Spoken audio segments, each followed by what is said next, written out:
there was a tech panel that had 4 of the leading modelers of the AI models that we're all using today. And the quick 3 takeaways from that are AI clearly poses an imminent threat, security threat, imminent in our lifetimes to humanity. They had a panel of, again, 4 of the leading tech experts, and kind of about halfway through, someone asked them on AI security, well, what are you doing on AI security? And they said the competitive dynamic is so intense among the companies, and then geopolitically between Russia and China, that there's no agency, no ability to stop and say, maybe we should think about what actually we're creating and building here. And so, then the follow-up question is, well, what are you doing about it? And he said, well, I'm buying 100 acres in the Midwest. I'm getting cattle and chickens, and I'm laying in provisions. For real? For real. For real. And that was obviously a little disconcerting. And then he went on to say, I think it's going to take an accident where 50 to 100 million people die to make the world take the threat of this really seriously. Well, that was a freaky deek to me, and no one pushed back on him on that panel. Hinton has been called the godfather of AI, a British computer scientist whose controversial ideas help make advanced artificial intelligence possible and so change the world. As soon as it gets really complicated, we don't actually know what's going on any more than we know what's going on in your brain. What do you mean we don't know exactly how it works? It was designed by people. No, it wasn't.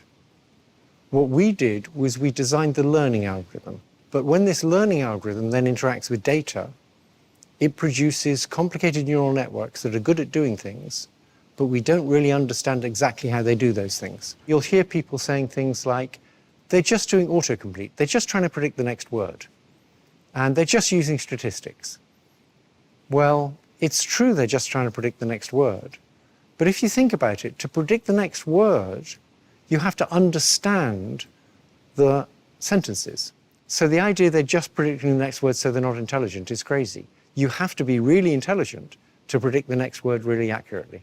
Well, the risks are having a whole class of people who are unemployed and not valued much because what they used to do is now done by machines. But you see, Alan Turing was taking the long view. He was thinking of it more as a new species.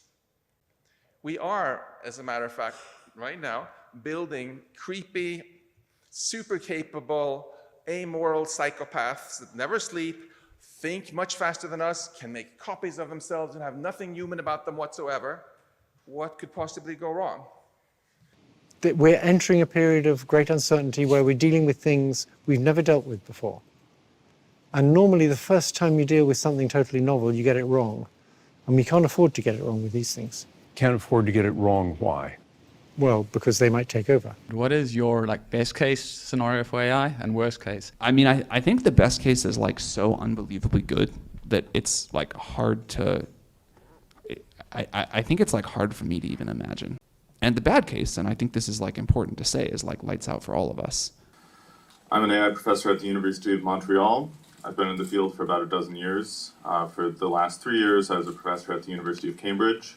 Anybody who tells you that, we know how to make this safely or we're doing it safely or responsibly is lying to you. That's just a known fact, basically, within the field. It's a gamble, it's a risk, and people say things like, oh, it's only a 1% chance or a 2% chance that we're all going to die. And that's sort of the optimist or skeptic take right now within the field. So I think it's greater than 50% personally, and I think this is probably going to happen within the next 10 years, probably in about 5 years. It could happen, really at basically any moment at this point. So we urgently need to stop, and we need everyone to realize the situation we're in so that everyone can do whatever's in their power to make that happen.